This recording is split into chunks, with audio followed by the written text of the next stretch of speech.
Welcome to Jazz on My Mind, Coast to Coast. I'm Richard Blackwell. Today we're in the city of brotherly love, and we're in the studio of a young man who is not only a multi-talented musician, but he's also a producer, songwriter, and videographer. Stay tuned. My jazz chat with Kalah Higginbotham is coming up on Jazz on My Mind.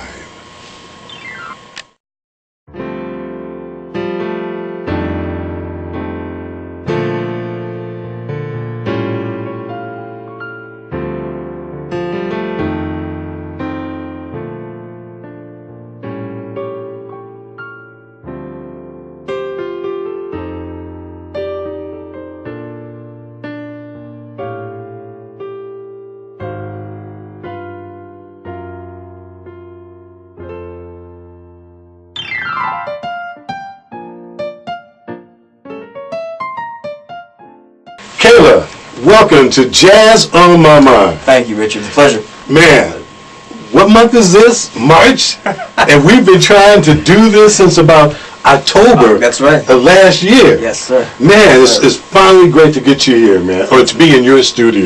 It's a pleasure having you here. And I love the studio of yours. Thank you. And man, I introduced you as a multi-talented musician, producer, and songwriter.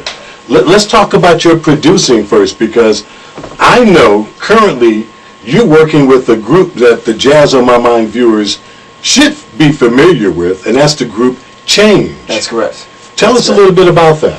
Well, that came about Toby Johnson, if you know, he's the drummer and actually one of the original members of the group. I met him, I think maybe about a year or so ago. We connected playing through various channels, and he invited me to become a part of the new group that he's forming. Wow. And so we've been actively pursuing this for the last year and honing the show and whatnot, and I think probably by the summertime if everything is in place, we should be out there. But it's been quite an experience working with the talent that he's assembled, and it's really going to be an incredible show. We're bringing back all of the hits that we did.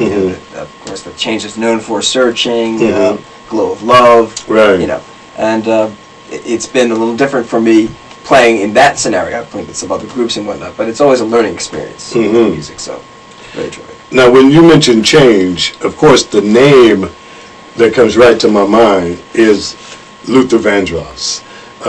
Luther started with Change in the late 70s, yes, when they had the hit song Searching and The Glow of Love. Yes. So it's got to be great for you to be affiliated with such a big name as Change. Oh, absolutely.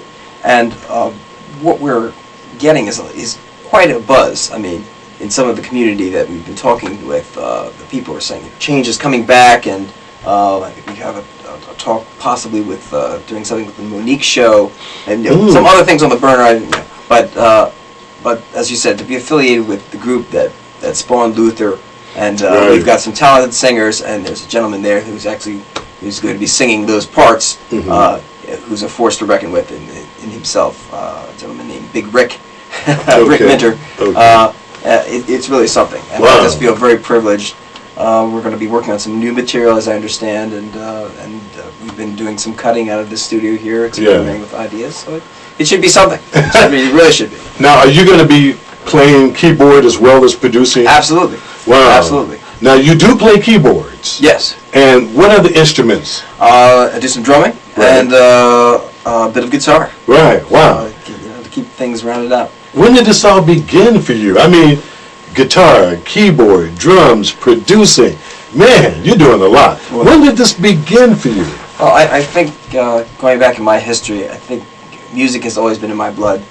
The family, I can say this, my father was a jazz saxophonist. Outside of, if you know his name, he was a federal judge, Judge Higginbotham, so a big favorite of mine. And my mother, who studied with, most people don't know him for that name of being a jazz saxophonist. Wow. But he played some of that, and some of the records that he had brought me into the forefront of the jazz, of my listening to jazz, and things like Count Basie was also some classical composers. Studied with a gentleman who had studied with Franz Liszt. So she had classical technique. Wow, yeah. And she taught me a lot of what I know. And from there, a lot of my training was with various teachers, and then a lot of self-taught. But listening, that was my primary teaching tool. I would play with various groups.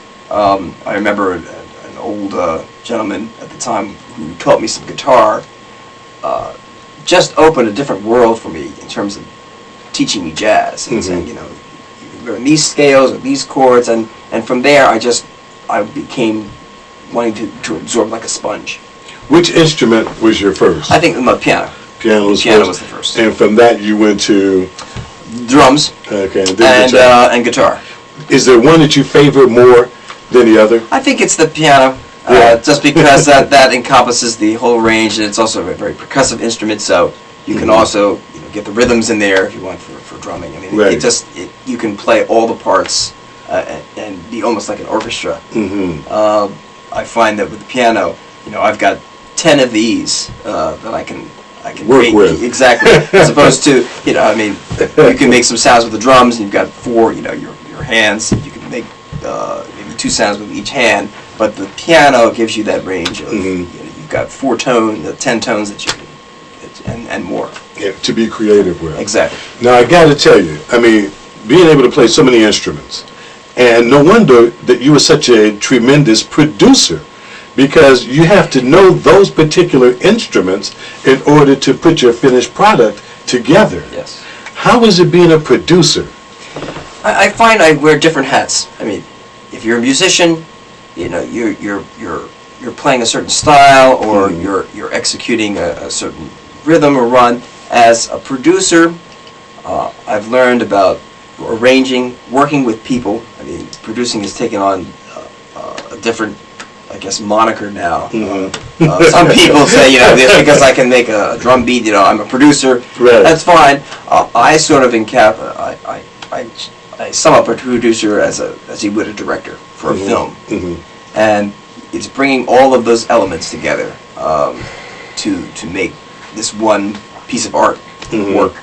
A quick prime example. I mean, I had a chance to meet Quincy Jones at one point, and as you know, Quincy is just a genius. Yeah. But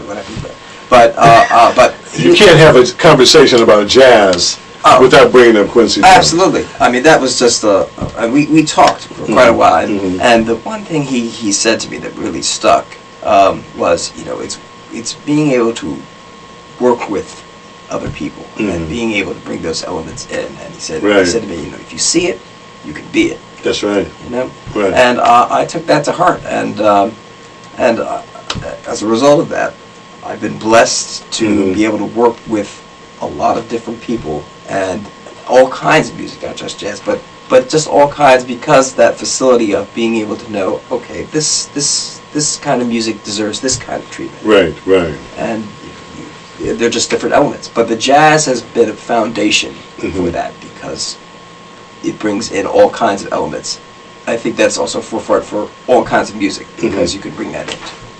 Now, when you mention what Quincy Jones, the words of advice that he gave to you, I mean, that comes from a man who has worked with everyone, basically, in the industry, not only in the world of jazz, but as we know, pop and rock and roll. Absolutely. From working with Michael Jackson, Absolutely. the late Michael Jackson. So I know you took those words to heart. Oh, absolutely. Now, when we talk about jazz, some of your influence, now I know your dad was a big influence, Judge Higginbotham. Yes.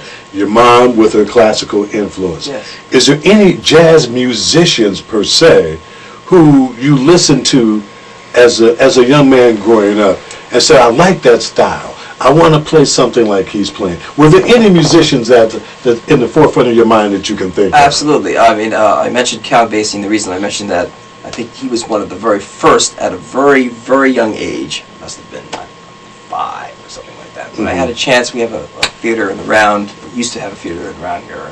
They call it the Valley Forge Music Fair. And it was one of those circular theaters. So, quick story on this. We were sitting near the front row, and it's one of those theaters that rotates.